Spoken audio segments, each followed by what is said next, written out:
Show de bola, show de bola. Tá ótimo. Pessoas, com vocês, Salsa The One. Salsinha, essa é uma entrevista que inevitavelmente ia acontecer, né? Mas era uma entrevista que eu sempre vi como uma entrevista muito difícil de fazer. Porque a gente é amigo há muito tempo. E muitas das perguntas que normalmente eu faço para streamers, eu já sei a resposta. Então eu vou ter que fazer muitas dessas perguntas já sabendo a resposta mesmo assim, por uma questão de informação, né? Sem problema. Salsa The One, seu nome não é Salsa, obviamente. Não. Mas não é algo que tu coloca, assim, na frente de todos os teus perfis, né? Não, eu não exponho meu nome. Não. Mas o seu nome é Marcos... Meu nome é chique. Marcos Bolton. Mas tem um terceiro nome, né? Que esse eu acho que eu não sei. Você quer saber o meu segundo nome? Quero saber, mano. Não. Quer manter em segredo. Não, porque senão daqui a pouco... Não tem jeito por eu esconder, porque a combinação do meu primeiro nome com o sobrenome é fácil demais achar os outros nomes, porque não tem mais ninguém com esse nome no Brasil, entendeu? Então... Não existe meu segundo nome é Leonardo. O teu segundo... Nossa, isso eu não sabia. Cacete. Peraí que a Betinha tá no meio da entrevista, meu anjo. Não, mas uma entrevista do... Você tá interrompendo a live do Smile, a entrevista do Salsa sem a Betinha também é impossível. Porque meio que a Betinha faz parte da tua live e sempre fez, né? Ela tá empolgada porque sextou pra ela já aqui em Portugal. Acabou o expediente dela. Entendeu? É por isso. Mas então seria Marcos Leonardo Bolton. Mas é bonito o nome, cara. É realmente bonito. Não, tem outro sobrenome também. Mas que a gente não precisa falar também, porque senão a galera vai começar a te trollar na internet. Não precisa. Tá bom, tá ótimo. Salsa, antes da Twitch, tá? Porque eu não posso nem dizer assim, antes de tu entrar na Twitch. Eu posso dizer que antes da Twitch existir, né? Antes da Twitch existir. O que o Salsa fazia antes da Twitch? Você quer começar por onde? Ué, da faculdade de cinema, talvez? Faculdade de cinema? Porque vai bem antes disso também, mano. Bem antes disso? Cacete! Que idade tu tem, Salsa? 150? Bem antes disso. É muita gente que diz que sim, né? Mas... Eu vou contar umas coisas, então, que não é todo mundo que sabe, que aproveita o enseio pro Smiley. A minha jornada, né, começa de fato com o público. Começa de fato no início dos anos 2000, quando eu comecei a trabalhar como DJ, no sentido de disc jockey mesmo, de operador de rádio. Numa rádio comunitária no Rio de Janeiro.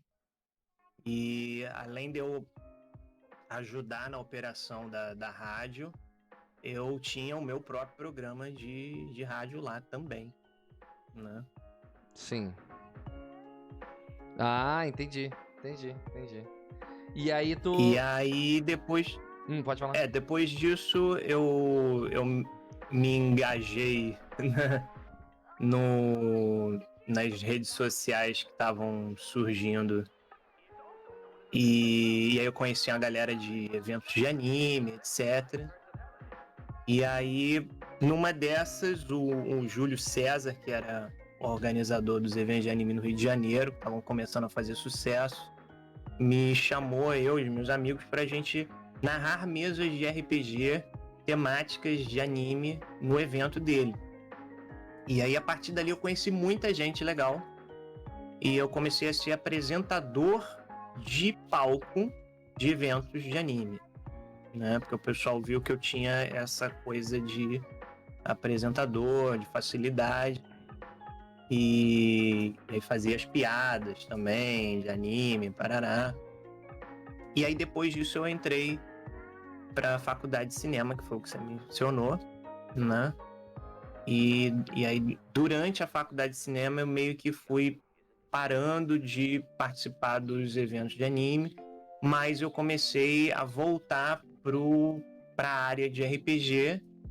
E aí eu comecei a trabalhar com a equipe de uma rede social que era voltada para RPG, que era o Bom Jogar RPG. E aí eu apresentei os programas do Bom Jogar RPG, que era uma websérie no YouTube. E por volta de 2012, mais ou menos, que eu já tinha o meu canal do YouTube desde 2005, mas por volta de 2012 eu decidi fazer os críticas de jogos eletrônicos. Eu parei com a parte de críticas de RPG, de livros de RPG. Sim. E aí eu comecei a fazer críticas de jogos eletrônicos. Mas em 2008... Isso em rede social, eu já fazia streaming. Oi? Isso em rede social, nada a ver com streaming nesse ponto. Não, eu fazia streaming de vídeo em 2008, numa plataforma chamada Ustream. Eu fui essencialmente o primeiro brasileiro a transmitir mesa de RPG na internet. Pela Ustream. A Ustream é pré-Twitch, pré-Justin TV. É pré-Twitch, pré-Justin TV, Era Ustream, letra U, né? Isso, Ustream. Tudo junto. E ainda tem lá vídeos de episódios salvos, nossa, ficaram ainda lá. Tem vestígio meu perdido por lá ainda. Eu tenho uma ou outra live perdida na Ustream também, e na Justin TV, né? Mas, então, tu tava na Ustream, e aí surgiu a Justin TV, tu foi também pra Justin TV? Tu tinha trabalho? Não. Eu fiquei traumatizado com transmissões ao vivo. Como assim? Porque... Pois é. É uma situação delicada. Eu tinha no canal do Ustream, eu tinha um público muito forte que ia lá pela interatividade. A gente criou um sistema que a gente jogava um RPG chamado Primetime Adventures, e nele você consegue ter a interação do público, ou seja, de pessoas de fora da mesa conseguem afetar a história também.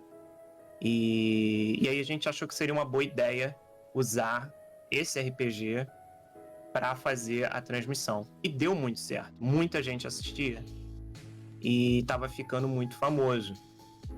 Só que, infelizmente, aconteceu uma desavença com um amigo meu e a esposa dele durante uma transmissão. Eu era muito novo e não sabia lidar com a situação. Eles eram famosos e aquilo meio que prejudicou o andamento do canal, entendeu? Eu fiquei em depressão com a situação e eu fiquei com medo de continuar fazendo, não queria perder a minha amizade de longa data. E aí eu não sabia lidar com aquilo. Sim. De uma forma geral, com o público, com muita gente. Não tinha toxicidade, era uma época gloriosa da internet, que não tinha essa toxicidade toda acontecendo. Então, assim que acontece e é justamente proveniente de uma pessoa que é seu amigo de longa data, você não sabe lidar com aquilo e o projeto inteiro desmoronou igual um castelo de cartas. E quanto tempo demorou pra te pensar em voltar a fazer lives, assim? Como é que foi o teu retorno? Eu só voltei a fazer live em 2013. Foram 5 anos sem fazer, tanto que os meus vídeos no YouTube não aparecia o meu rosto mais, também. Sim. Aquilo realmente me deu uma pancada muito forte, entendeu? Entendi. Eu não queria ter... E sim, tinha o lance da faculdade também. Eu tinha um certo receio de que o fato de eu ter feito faculdade de cinema eu fazer essas coisas em paralelo do meu hobby ia prejudicar, ia queimar meu filme na indústria, que nem existe indústria de cinema no Brasil, mas enfim, no âmbito de cinema, Sim. aquilo ia acabar queimando meu filme. Eu tinha uma outra mentalidade em relação àquilo, tipo, infelizmente é uma área que requer muito QI e panela, então a Sim. aparência é muito importante e E aquilo tu tinha medo de também te me prejudicar. Exatamente, E quando... E a Twitch, como é que começou? A Twitch começou do nada, né? Verdade é essa, a Twitch começou do nada. Eu tava fazendo vídeos de Don't Starve em 2012, né? Finalzinho de 2012 lança Don't Starve no Chrome, não tinha nem no Steam ainda. O jogo saiu no Chrome. E aí eu comprei. Na época foi uma recomendação do Total Biscuit, né? E aí eu falei, não, vou jogar, quero ver qual é desse jogo, parece interessante. E aí eu, jogando ele, eu descobri depois de um tempo que com a versão que ficava no computador, né? Porque você tinha acesso à pasta, óbvio, né? Você podia manipular os arquivos de texto e fazer a sua própria tradução. Eles encorajavam isso, né? Play Entertainment encorajava isso. Comecei a fazer a tradução do Don't Starve e aquilo pegou força porque eu fazia a tradução, eu demonstrava no YouTube. Aí eu traduzia mais um pedaço, saía um personagem novo, alguma coisa nova, fazia um vídeo no YouTube. Tu não era tradutor nessa e época aí eu comecei ou era? Eu Profissionalmente, não assim. era tradutor ainda. Eu não era tradutor ainda. Assim, não, eu traduzia livros de RPG. Eu já era tradutor, mas de livros de RPG. Ah, tá? entendi. Mas eu não traduzia profissionalmente jogos eletrônicos. Né? Sim. Nessa época eu tava dando aula. Eu comecei muito cedo a dar aula de inglês. Eu trabalhei... Com 18 anos eu já tive meu primeiro emprego no escritório. Acho que a maioria das pessoas começou com um trabalho de auxiliar administrativo, né? Mas não demorou muito para um amigo meu virar para mim e falar assim, pô, cara, ele ia fazer um teste para dar aula, né? No lugar que eu tava trabalhando com marketing da parada, tá ligado?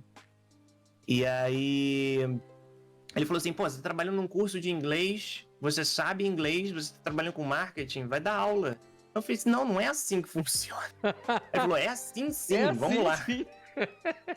Aí eu comecei a dar aula desse jeito, sabe?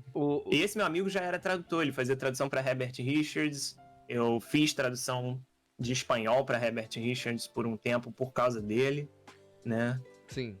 Pra dublagem. E aí com o Don't Starve tu fez a primeira tradução que teve algum reconhecimento. Exatamente. Essa tradução do Don't Starve chamou tanta atenção, que até hater eu tive. Entendeu? Então porque... significa que foi um sucesso a parada, cara. Pô. Foi um sucesso, exatamente. É verdade. Um sucesso. Na internet a medida só é essa. Só tinha a minha tradução. A medida é essa. Exatamente, só tinha a minha tradução. E na época que saiu E aí foi quando eu comecei a fazer live, e na live eu mostrava o processo de tradução também, né? E aí eu fazia no Twitch e jogava outras coisas também, além do Don't Starve, nesse iniciozinho.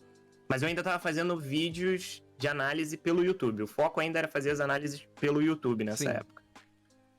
E aí quando saiu a expansão do Reign of Giants, é que eu comecei a ganhar hater, porque para eu poder fazer a tradução do Reign of Giants, eu precisava coincidir o meu tempo de tradutor de jogos, aí eu já estava trabalhando como tradutor de jogo já, com essa tradução, que em teoria ia ser grátis. E eu não ia poder perder tempo fazendo uma tradução grátis, tendo que pagar minhas contas. Ela era mais uma divulgação do que um trabalho, né? Exatamente. E aí, eu tive a ideia de iniciar um financiamento coletivo para o pessoal me ajudar a fazer a tradução. Ou seja, as pessoas estavam pagando pela minha tradução, para a tradução existir. E uma vez que ela existisse, todo mundo ia ter acesso a ela. não era uma coisa que só quem pagasse por ela ia ter acesso, Sim. entendeu? Mas isso doeu no ego de pessoas. Eita. E teve uma streamer daqui do Twitch que ela fez uma campanha de hate contra mim. Sério? Entendeu? E aí minha tradução foi flagged no Steam por causa disso. Porque tu tava recebendo pra fazer a tradução. Não. Não. Qual era o Aí que tá. argumento Ela não foi dessa flagged pessoa? por causa disso. Ela não foi flagged por causa disso. Ela foi flagged por uma tecnicalidade. Não pode ter link de divulgação de algo pago dentro da descrição de um item do workshop. Entendeu? Entendi. Foi uma... E tinha o link do meu financiamento coletivo lá. Puxa, cacete. Entendeu? Entendi. Aí o que aconteceu? Eu upei eu subi outro arquivo na oficina. Limpo. Esse outro arquivo bateu o número de visualizações do anterior, tipo, estourou muito rápido.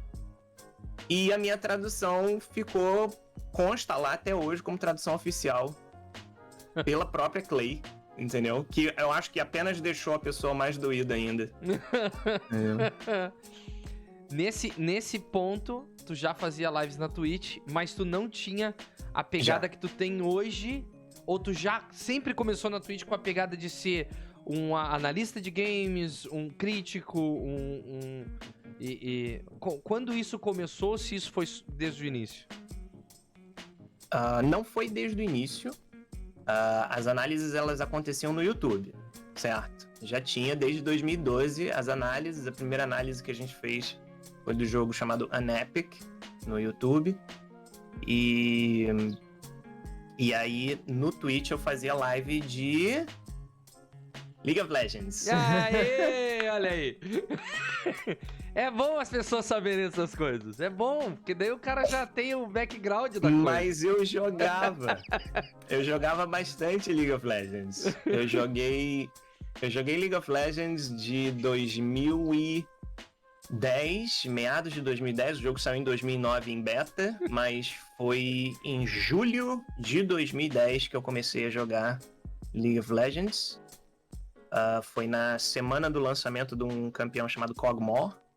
E aí eu joguei por muito tempo, aí por uns 2 anos, mais ou menos, League of Legends. Gostava bastante do jogo. O jogo é legal. O jogo é legal. Eu gostava já de MOBA antes disso. Sim. Eu já jogava MOBA antes disso, já. Sim. Mas daí quando começou quando é que foi essa virada do salsa louzeiro pro salsa crítico na Twitch? No Twitch, eu não vou saber te dizer a data exata. Tem como eu procurar isso e descobrir. Porque tá tudo agora registrado. Agora me bateu lá. essa curiosidade. Mas... Não, só pra interromper... Eu vou chutar... Só interrompendo, pra vocês terem uma ideia, eu uso o Twitch Tracker pra ter informações sobre quem eu vou entrevistar. Eu não posso usar o Twitch Tracker com salsa. Porque o Twitch Tracker começou a existir depois que o salsa já tava, velho na plataforma. Não tem os dados das primeiras lives. Não tem os dados da primeira... Se eu for nas estatísticas, eu não encontro os primeiros dados dele. Então tem que ser a memória do salsa e o registro que o salsa tem no canal dele, porque o salsa é um cara organizadíssimo. Ele coloca cada live dele como destaque. Cada fucking live. Desde a época que começou a existir os destaques. Mas continua, por favor. O que eu tava falando? Não tem como eu saber a data exata, tá? Mas eu vou chutar que provavelmente foi em algum ponto de 2013, tá? Porque nessa época eu já tava fazendo cobertura das ofertas do Steam, né? Sim. Período sazonal de promoção de fim de ano e de meio de ano. Então, data mais ou menos essa época aí que eu... Então, acho que é 2013, por aí. Mas tu lembra do pensamento que tu teve? Ou isso foi orgânico? Ah, foi natural. Ficasse com vontade de fazer e fosse fazendo? Ou foi algo deliberado, diz assim, preciso fazer algo diferente? Porque o Twitch daquela época era completamente diferente de hoje, né? Então... Sim. Não se tinha tanta... Eu tô colocando duas perguntas juntas, mas daí tu responde na hora que tu quiser. Não tem problema. Não tinha tanta coisa de carreira, né? Não existia esse lance da carreira no Twitch, né? O Twitch era mais uma ferramenta que tinha nascido e que as pessoas estavam usando. Aí é que tá. Já existiam os parceiros nessa época. Já existia tudo isso. Só que só tinha uma forma de você ser parceiro. Você tinha que ser famoso antes em algum outro lugar. Entendeu? Era o único jeito de você ter parceria. Tanto que quando eu comecei a fazer live no Twitch, o Total Biscuit já fazia, o Angry Joe já fazia. Um monte de gente já fazia live. E tinha a galera que fazia da época do Justin TV. Essas pessoas viraram parceiros automaticamente.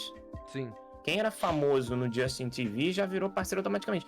Todos esses emotes que vocês veem com o rosto de pessoas no Twitch, os mais antigos, são de pessoas que faziam parte do Twitch e alguns ainda fazem até hoje. Sim. E aí, como é que foi essa parada de tu começar a fazer esse teu trabalho que tu mantém até hoje de crítica, né? Eu acho que foi uma coisa natural, porque eu tava ficando sem tempo de fazer as edições de vídeo pro YouTube das análises. E o fluxo de jogos que tava surgindo tava aumentando drasticamente, entendeu? Assim, o Steam, ele pega uma fama absurda de 2012 para 2013. Sabe assim? Muito absurdo, um salto absurdo de usuários na plataforma. Então, quantidade de jogos que eu ia recebendo foi aumentando. Mas assim, eu lembro até hoje que o meu primeiro jogo que eu recebi para demonstração de um jogo já uma coisa mais robusta, Double A, né? Um jogo de médio orçamento, foi o Styx Master of Shadows. Sim, né? do E... Goblin. E foi em 2014, entendeu? Então, ali eu ainda tava fazendo vídeo pro YouTube, tá entendendo? Eu ainda fazia edições pro YouTube. Sim. Mas foi quando a ficha caiu de que, tipo, ok, eu posso manter isso, entendeu? Eu posso me dedicar a isso. Entendi. E aí, com o passar do tempo, o que mudou na cabeça do Salsa de 2013 pra 2020 em relação ao trabalho o que da mudou? Twitch?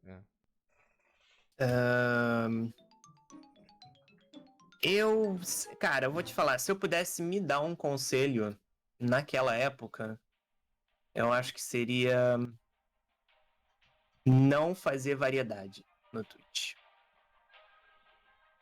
Eu acho que se eu tivesse me prendido ao que tá... Tipo, se eu tivesse prestado atenção no que é que tava fazendo sucesso naquele momento, entendeu? Tipo, eram as pessoas jogando League of Legends, depois eram as pessoas jogando... Isso. Vai mudando com a onda, né? Dota, O que tá dando o Dota certo? 2. Se eu tivesse me transferindo pras ondas naturalmente, pro tudo que tava surgindo e ficando famoso naquela época, eu acho que teria dado um gás muito maior pro meu canal. Não estaria na situação de hoje de estar correndo atrás de parceria desesperadamente. Isso é um assunto recorrente aqui já nas entrevistas. O lance do variedade, né? Porque variedade, ele entra numa categoria de que quando a pessoa ela não tem escolha, ela entra por variedades, entendeu? Ou quando a pessoa já tá há muito tempo fora do variedades, ela sente saudade de jogar outras coisas, ela entra por variedades. Mas, no final das contas, o variedades, ele existe e ele só funciona realmente para crescimento para quem já é grande e ele pode entrar por variedades. Crescer com variedades é tu crescer no modo difícil. É muito difícil. É muito difícil. É o hard. Eu falo que é o hard mode Iron Man. Exatamente. Lendário. Dificuldade lendária. É um modo difícil. É muito difícil. É muito difícil. E assim, uma outra coisa que eu também faria diferente é não rechaçar o público jovem. Sim. Meu canal é dedicado pra gente mais velha, mas eu comecei muito novo, eu comecei com 20 e pouco, mas eu sempre fui uma pessoa que a minha mentalidade sempre foi mais adulta, desde os 16 anos, sabe? E então isso sempre afastou as pessoas mais jovens de mim, entendeu? Sim. Inclusive os meus amigos jovens também. Eu me dava melhor com as pessoas mais adultas, entendeu? Então, no ciclo de RPG, eu conversava melhor com a galera que tava com 20 e tantos anos, entendeu? E me divertia mais com eles, sacou? Então, eu acho que isso meio que me atrapalhou também, sabe? Se eu tivesse embarcado mais na zoeira, beleza. O único lugar que eu me soltava mais com esse tipo de zoeira de adolescente era nos eventos de anime. E uma outra coisa que eu me arrependo bastante é de não ter dado continuidade nesse segmento. Porque a gente fazia vídeos em eventos de anime. Sim. E aí eu até brinco que se eu tivesse feito isso, continuado a fazer isso lá em 2004, que a gente fazia isso em 2003, 2004. Sim. E o Muka Muriçoca só começou a fazer isso 10 anos depois. Se a gente tivesse dado continuidade nisso, a gente tava muito mais famoso do que ele. Te deu mole, infelizmente. Não, mas não é dar mole, né? É aprendizagem, né, cara? Agora tu tem uma cabeça muito mais madura. A gente aprende errando, não tem jeito. Exatamente, não tem outro jeito de aprender. A gente tem que errar muito. Não tem outro jeito de aprender. A gente... Mas tu sente que... Tu sente que agora, nesse ponto, tu tá mais preparado em relação à tomada de decisão? Sim. Eu tenho a sensação de que esse ano vai ser um bom ano. Apesar de tudo que tá acontecendo em 2020, sim. Eu acho que pra mim vai ser flip side da coisa. Entendeu? Então eu tenho uma boa esperança de que o canal vai vingar bastante esse ano. Tá tudo indo muito bem até agora. Sim. Né? E tem um outro fator importante nesse meio, é que é você ter os contatos certos, entendeu? Porque não adianta você ser bom naquilo que você faz se não tem ninguém conhecendo o que você faz. E eu dei muito mole nisso também. Divulgação. Eu tinha que ter investido mais dinheiro em divulgação quando eu tinha dinheiro sobrando. Entendeu? Quando eu não dependia tanto de dinheiro quanto eu dependo hoje em dia. E é por isso que muitos dos adolescentes fazem sucesso rápido, porque eles estão usando a grana dos pais para poder, enquanto eles não têm que trabalhar, né? Sim. Eles poderem fazer o crescimento e o networking, deles. Né? A gente, streamer tem a tendência de se isolar, né? Existe essa tendência, né? Sim. De criar uma bolha na volta da live. Eu vou entrar, eu faço live 8 horas por dia, eu não converso com ninguém, eu só converso com as pessoas que entram no meu chat. Sim. E essa coisa de não entrar na live de ninguém, de não fazer network, de não fazer amizade dentro da plataforma, prejudica muita gente. E isso também é uma coisa que normalmente muda pra quem tem mais. Quando eu comecei no Twitch, não tinha muito brasileiro fazendo live, entendeu? Então, eu dei mole de não pegar os contatos iniciais, a galera que tava começando, entendeu? Porque eu não me interessava em procurar as lives brasileiras. Era muito difícil achar quem era que tava no... Não tinha filtrozinho pra dizer que o cara faz live em português, não tinha nada disso. Tá todo mundo no mesmo oceano. Agora, você descobrir um cara brasileiro ali naquele meio era difícil pra caramba, né? Hoje em dia é tudo muito mais fácil. Aí eu sinto que, assim, eu tenho bastante contatos hoje em dia. Retomei contatos de outrora que me ajudam bastante também, pessoas famosas, né? E eu preciso aumentar esse meu clout para as pessoas entenderem o que é o meu produto, o que eu tô fazendo. E eu acho que o próprio streamer tem que ter essa noção também dele conhecer o produto dele, de saber o que ele tem a oferecer. Eu ia te perguntar isso logo em seguida. Muita gente tem problemas, e eu me incluo nisso, né? Eu sou uma pessoa que sempre tive problemas de encontrar o meu próprio conteúdo.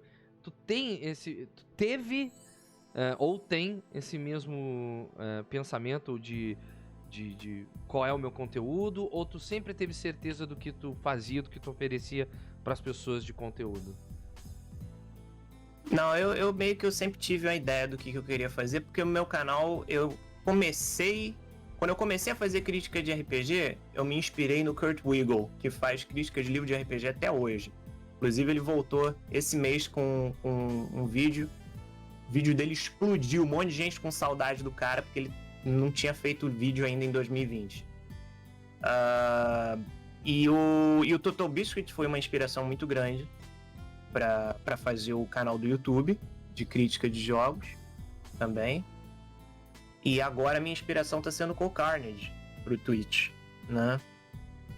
Mas, assim, o foco era claro, tipo, a gente vai fazer uma análise séria, profunda dos jogos que a gente tá jogando, pra gente ver o que ele tem a oferecer, fazer uma crítica analítica e tal, imparcial, o máximo possível.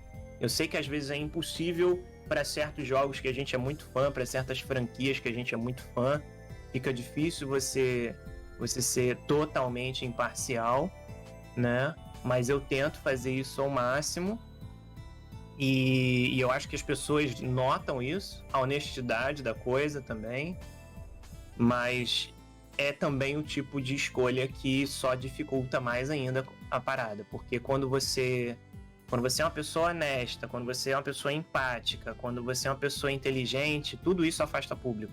Impressionantemente, tudo isso afasta público, entendeu? Porque a pessoa quer ver, infelizmente, o pessoal quer ver o caótico, o grosseiro, o estranho, né? E que abala estruturas, né? Entendi. E aí, eu não tenho nada disso a oferecer pra pessoa. Entendeu? Eu gosto de brincar que, assim, eu sou o Discovery Channel no meio de um monte de MTV. Entendeu? Ninguém quer ver o Discovery Channel. Algumas pessoas querem ver o Discovery Channel, mas... Exatamente. Exatamente. É aí que entra a parada. Você tem que conhecer o seu público. Sabendo disso, tu tá considerando moldar o teu conteúdo pra crescer? Porque assim, ó, ultimamente, eu tô falando como teu viewer, tá?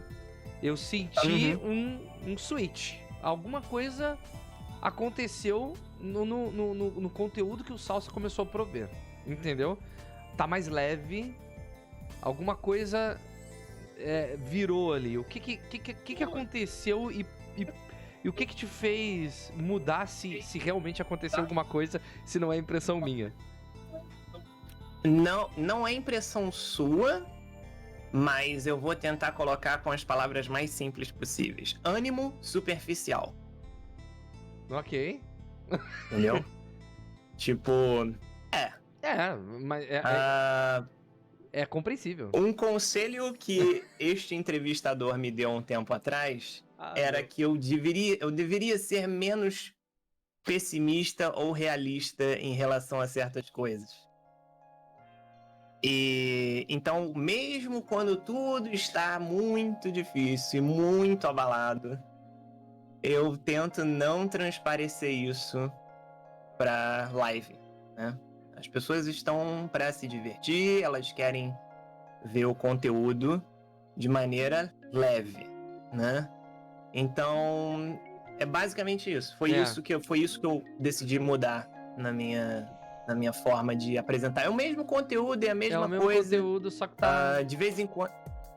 Pode continuar, por favor. De vez em quando eu trago uma bobeira adicional, entendeu? O Coati aparece mais vezes, eu deixo a Betinha fazer as galhofas dela mais vezes, entendeu? Alguém apresenta uma coisa nova, um jeito novo de mudar o visual da live, de mecânicas e tal, eu pego e coloco também, entendeu? Sim. E o formato de divulgação também mudou um pouquinho, entendeu? Assim, agora eu tento usar melhor as ferramentas de mídias sociais para divulgar o que eu quero divulgar. Sim. Porque antigamente eu entrava em live e eu fazia assim, ó, estamos entrando em live, botava uma foto, alguma coisa, tá aqui o link. Não dá muito certo. Sim. Entendeu? E a chamada da live, né? Porque agora tem aquela janelinha que aparece no Twitch dizendo fulano entrou ao vivo, etc. E o título da live é aquele lance, a gente tá no mar de clickbait. Se Exato. a gente não fizer o clickbait, amigo, não vai ter tora pra gente subir não existe, pra boiar. Existe lance de clickbait, nem todo clickbait é ruim, sabe? Se tu conseguir... Exatamente, às vezes o clickbait bem feito... Porque se tu faz um clickbait e tu entrega aquele clickbait, ele não é um clickbait ruim, entendeu? Se tu fala que vai fazer alguma coisa, tu entrega aquilo. O problema do clickbait é quando não entrega. Mas quando tu entrega, tá tranquilo. Pois é. O que eu tava falando sobre esse lance, eu vi que o pessoal ali nos comentários falou muito sobre representar. O que eu falei pro Salsa, o que o Salsa tá falando é que tu precisa ter a melhor versão de ti mesmo. Então, quando ele falou que eu represento um ânimo, não quer dizer que ele esteja fazendo algo que não seja ele. É só se imaginar animado e ser você mesmo, entendeu? Tipo, não tem muito a ver com falsidade, entendeu? Ou representar. Não, é mais veja a ver bem, com... quando eu falei a palavra superficial, eu quero dizer que tem que ser na superfície, tem que ser a camada que vocês enxergam. Exatamente. Não adianta estar aqui dentro. Porque a gente é ser humano, e não é todo dia que a gente tá bem, e a gente... Isso é um show, cara. Isso é um show, a gente tá comunicando, somos apresentadores aqui. Tem vários streamers aí no chat que eu tô vendo que tem. E a gente tem que estar animado, a gente tem que estar sempre bem pra gente transparecer isso pro público. E não é mentir isso, gente. Isso é o trabalho, sabe? Faz parte do trabalho. Salsa. Uma outra coisa que eu tenho feito é não deixar mais as minhas visões políticas e etc. escondidas, sabe? Assim, a gente tá numa situação, numa era muito delicada em que, assim, se a gente não fala a respeito de certas coisas, se a gente não opina, a gente tá omitindo, a gente tá ficando em cima do muro. Isso não é saudável nem pra você pessoa, e nem pro seu público, entendeu? Tipo, eu entendo que, como a gente tá falando, é um show, mas esse show acontece 8 horas por dia, todos os dias. É impossível você criar uma máscara, entendeu? E viver essa máscara 8 horas por dia. Não tem como. Não tem. Entendeu? Então, é mais saudável não ficar se segurando em relação a certas coisas. E, mal ou bem, você traz mais uma camada de identidade pro seu público, e o seu público vai olhar e falar, beleza, ok, ele é esse tipo de pessoa, então ele bate comigo e é aqui que eu vou ficar. Que é aquela velha história, né? No público da Twitch são milhões de pessoas, e o streamer ele precisa encontrar as pessoas iguais a ele, que se identificam com ele, que se conectam com ele, e se tu não for sincero em enfrentar e se mostrar, né? O que tu é de verdade, as pessoas que são iguais a ti, elas não te encontram, elas não conseguem se ligar. Então tu não pode ser tão superficial. Tem toda a razão, Salsa. Salsa, outra pergunta que eu vou fazer pra todo mundo aqui é o seguinte: hoje tu tem 50 pessoas no teu chat, 60 pessoas no teu chat, e num futuro eventualmente vão ter 500, 1000. Tu tem uma certa interação com o teu chat hoje. Como é que tu imagina que vai ser essa tua interação com um número grande de pessoas? Eu acho que é a mesma de sempre, cara. Porque assim, a gente já tá com uma média... A gente já tá aumentando a média, já chegou em 41 a média já do mês, né? A gente tá fazendo entre 55 e 60 pessoas por dia. É claro que tem a vantagem de que tá todo mundo confinado em casa, então os números dobraram para todos os canais. Mas assim, eu tô aproveitando ao máximo isso para eu já começar a filtrar o que eu leio e o que eu não leio no chat. Porque eu preciso dar ação pra live, ou seja, pro cara que chega, ver que tá acontecendo alguma coisa e entender o que tá acontecendo. E eu também preciso dar ação pra live quando eu tô conversando com as pessoas no chat. Então tem 2 momentos no meu canal que eu acho que já ficou meio estabelecido pra galera, que quando a gente tem um pré-aquecimento, a gente vai começar a live, podem conversar sobre tudo se vocês quiserem conversar, notícia, falar besteira, etc. E depois eu vou mostrar algum jogo, e durante a demonstração do jogo, nem sempre eu vou ler tudo que tá no chat, mas eu faço um repeteco, assim, eu volto lá depois, dou uma olhada no que todo mundo escreveu. É lógico que se tiver 1000 e tantas pessoas e elas forem tão, né, vocais, eloquentes, né? assim, quanto eu, o chat vai rolar numa velocidade incrível. Mas eu acho que não. Eu acho que canais como o meu, como o seu e tudo mais, eles são normalmente mais introspectivos, eles são mais quietinhos. E o pessoal só fala aquilo que eles querem falar mesmo. Sim. Né? Não fica aquela verborragia de chat com barra de rolagem e emotes, etc., que acontece na MTV. Entendeu? Então, sim. Dá pra ler tranquilamente. Eu acho que não vai ser problema, não. Metendo mais pessoas vai... Só, como eu disse, a minha inspiração é o Cole Carnage. É só você ver. O Cole Carnage faz uma live com 3.000 pessoas, o chat dele não para quieto, ele continua lá jogando o jogo. Entendeu? De vez em quando ele olha uma parada... E ele é cirúrgico. Ele olha uma parada no chat e ele lê a parada certa e tira... era isso que eu ia falar. Era isso que eu ia falar. Coisa. Eu aprendi recentemente. E foi bem recentemente isso. Que eu lia tudo. Eu lia absolutamente todo o chat. Eu não perdia uma mensagem. E eu me desculpava quando eu perdia alguma coisa. E aí eu aprendi recentemente que, na verdade, existe um certo comportamento do teu chat que tu tem que motivar.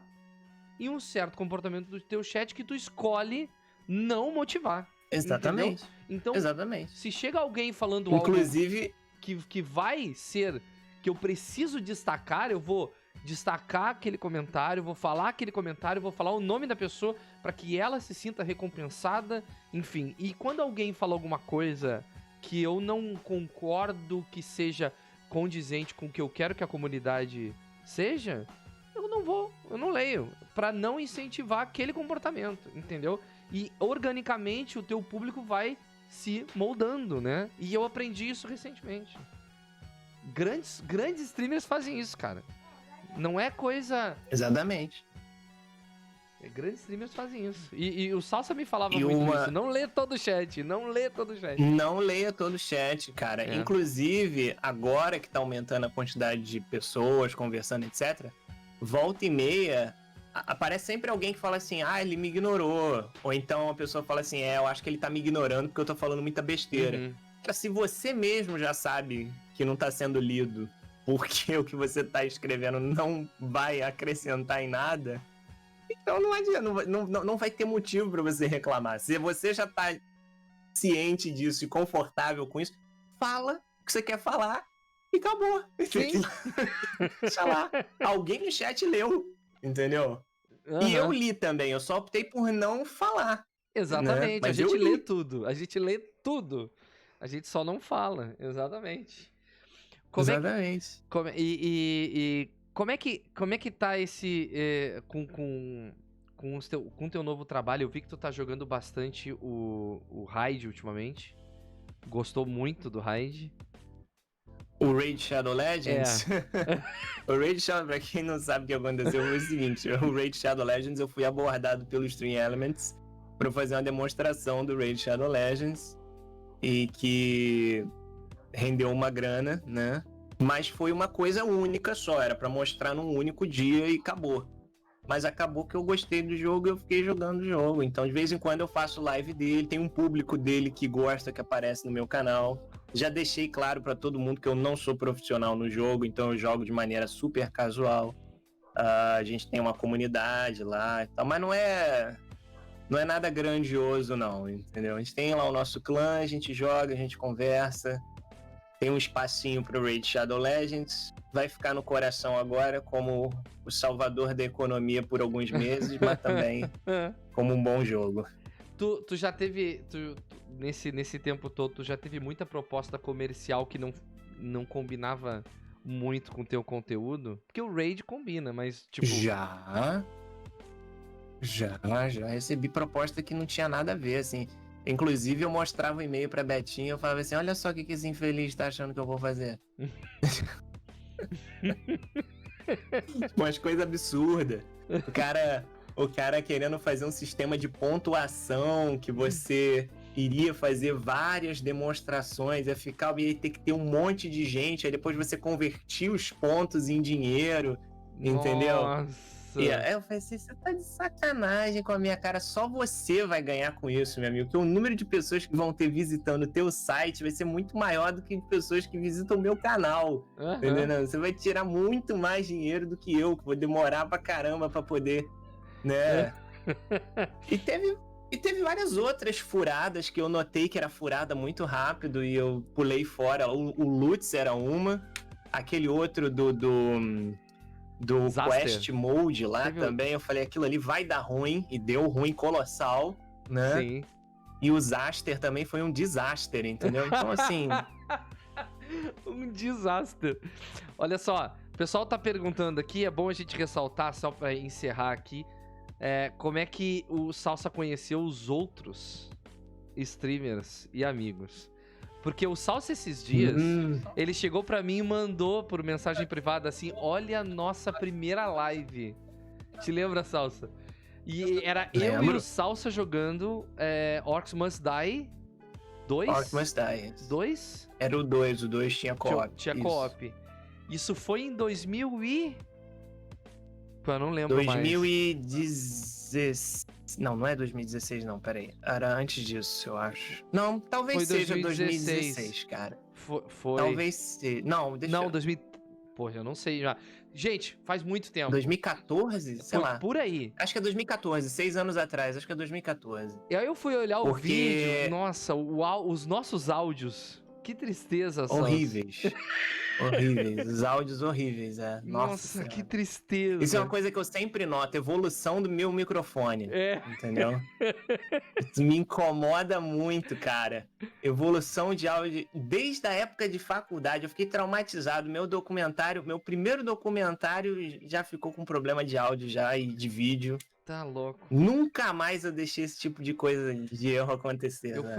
Eu fui olhar o meu primeiro vídeo de Guild Wars 2. E quando eu começo a falar, eu não entendo nada do que eu falo. Eu não sei como as pessoas me assistiam. Nossa. De tão ruim que tava o meu áudio. Cara. É foda, né? Mas assim, felizmente o meu áudio nunca foi pavoroso, tá entendendo? Assim, era tranquilo.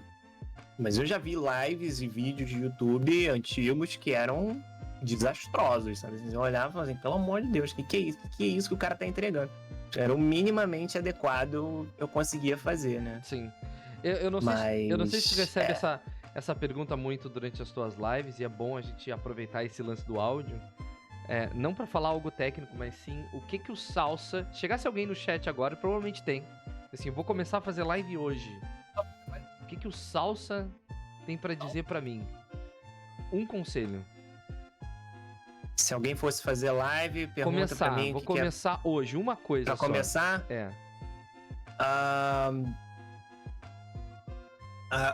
A primeira coisa que eu digo pra pessoa é...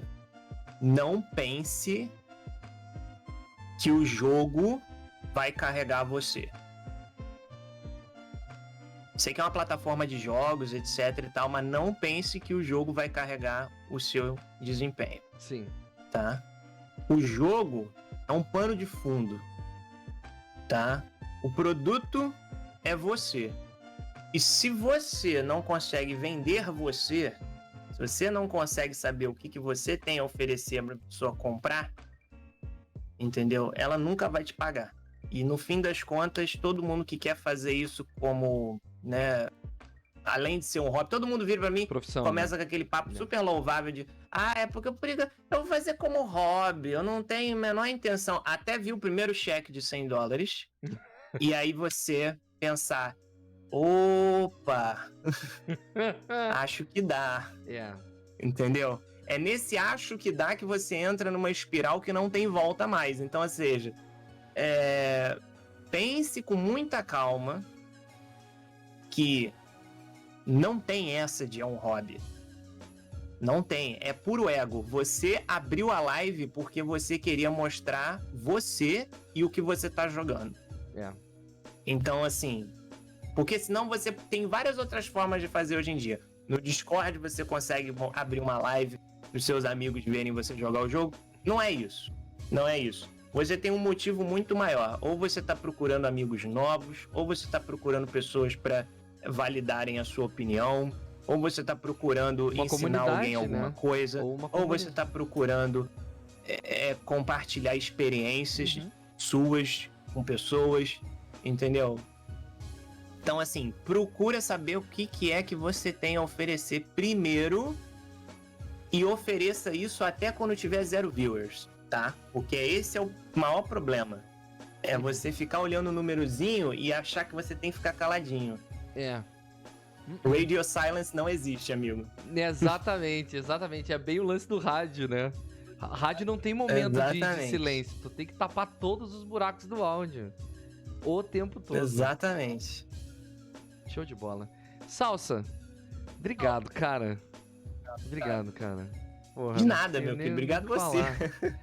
Adoro participar. Entrevista foi gigantesca. Eu sabia que a entrevista... Desculpa, eu sou assim. Eu sabia que a entrevista ia ser longa, porque se deixar, eu e o Salsa, a gente fica aqui até amanhã, faço a live inteira com ele, e aí o pessoal vai se assustar quando for pro YouTube depois de dizer, nossa, 6 horas de entrevista, como pode? E aí... Gente, eu vou deixar aqui... É só formalidade, Salsa, porque é impossível que o meu público não conheça o Salsa. Então, quem não conhece, segue o Salsa. Segundo o Twitch, 60% do meu público é seu público. É por aí, então, é por aí. A gente divide tem 40% que a gente não completou ainda. Então tá certo. Sigam o Salsa. Salsa, tu faz lives todos os dias, tu já tá com uma agenda definida, porque eu senti que um tempo atrás tu tava meio que balançando na agenda, né? Como é que tá agora?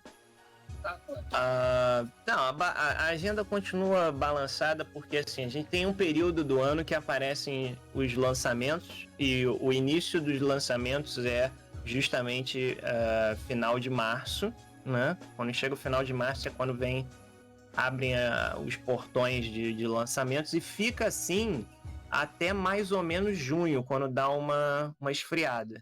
Daí vai voltar a pegar gás de novo de lançamento por volta de setembro, entendeu? Agosto, final de agosto, início de setembro é quando volta a pegar força. Esse ano eu não sei se vai ser, agora com todos esses problemas, eu acho que vai dar uma diminuída para todo mundo, em todos os âmbitos, né, de lançamento. Então eu tô aproveitando isso para me divertir mais com o meu público, né? Então assim, eu tô terminando os jogos, tô participando do desafio 50 jogos, eu tô reduzindo o número de demonstrações diárias, e eu meio que fiz esse esquema de que as 2 primeiras horas da live eu faço um bate-papo, as outras 2 depois eu mostro um jogo, nas outras 2 eu mostro outro jogo, e na 1 hora ou 2 finais eu posso ou conversar, ou jogar Raid Shadow Legends, ou encerrar mais cedo, entendeu? É isso que eu tenho feito. Show de bola. Salsinha, muito obrigado de novo. Vocês vão poder ver essa entrevista no YouTube. Se vocês já estão vendo isso aqui no YouTube, olá, compartilhem isso se vocês gostarem. Gente, daqui a pouquinho a gente começa com um jogo de terror. Salsa, valeu, cara. Dei tchau pro Salsa, nada, gente, do chat. Imagina. Tchau, Salsinha. Tchau. Cadê o Coati? Vem cá, cadê o Coati? Cadê o Coati? Tchau. Olha aí. Ele faz carinha de feliz. Foi completamente sem querer, mas ele fez uma carinha. Tchau, Salsa. Falou, Salsa. Até